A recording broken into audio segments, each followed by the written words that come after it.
Insidious is a movie released in 2010 starring Patrick Wilson, Rose Byrne, and Ty Simpkins, and directed by James Wan. Yes, once again, that James Wan Patrick Wilson dynamic, that relationship continues in this, and it does make it, in my point of view anyway, slightly confusing with the Conjuring movies, especially when they're released quite similar as well, or similar sort of time.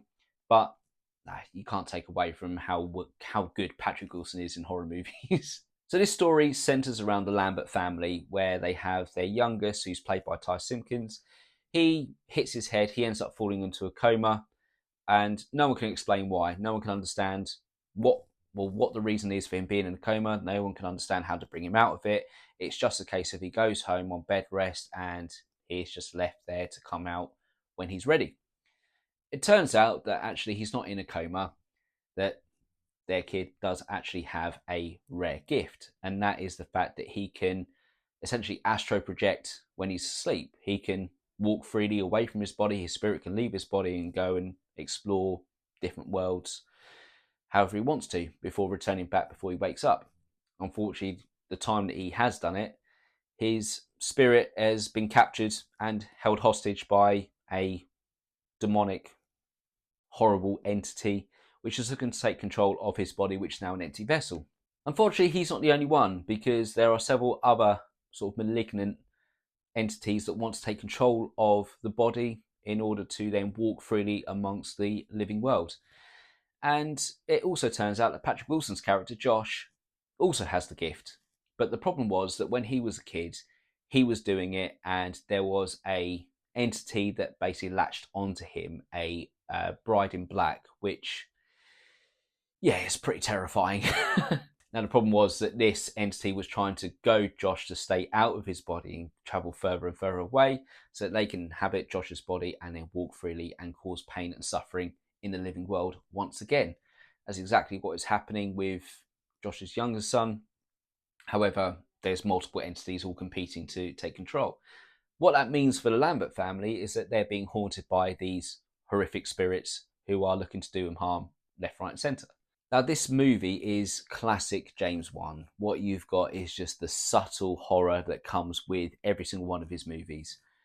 There are certain points where what he's done is he's basically managed to pinpoint there's certain tones of certain instruments, such as a piano clang, that really hits you deep, really strikes to your core when you hear that. But what he's done is delay that. So, for example, there's one scene where they think there's an intruder in the house. Josh goes downstairs. Rose Byrne's character, Renee, is left upstairs where the baby is in its cot. She hears the baby crying on the monitor, so she goes to check on the baby, and there's something stood behind her cot staring at Renee in the doorway.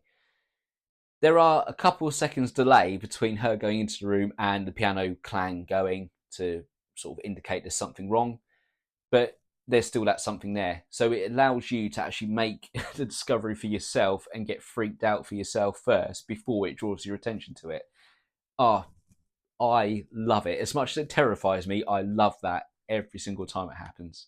But not only does it do a really good job of creating an original story, an original horror concept as well, but it also gives you just a really good backstory behind all the different characters. You don't just have sort of the kid's story, you also have Josh's story from when he was a kid as well, and the bride in black, and just like the stuff like the creepy opening credits in itself, and then that's just fed back into the creepy backstory behind Josh's gifts and the pictures that were taken. Like the idea that he doesn't like having his picture taken, you find out why. It's because every time he used to have his picture taken, that entity was there in the photo, reaching out to grab him and getting closer and closer. And oh, all of that. I mean, even now talking about it, my hairs are standing up on end because that's how much it's hit me. And all of those things together just keep you on edge because you don't know when the next scare is coming. It comes out of nowhere so many times, and then also you have the prolonged scenes that are just teasing something coming before the scare actually does arrive, and you're on the edge of your seat the whole time because you're just waiting for that scare to come. Sometimes it doesn't. Sometimes it hits you hard, or sometimes it hits you quick. but then there's something else coming on as well. So you don't know where you stand with it. And it makes your heart just thump out your chest, but it does everything it's meant to do. And for those reasons, it's 4 stars. So that was my review of Insidious. Have you guys seen it? What did you guys think about it? Whatever you guys thought, please pop it in the comment sections below. Once again, thank you very much for watching this video. I will be uploading more of this content very soon, but until then, you guys take it easy, and I'll catch you on the next one.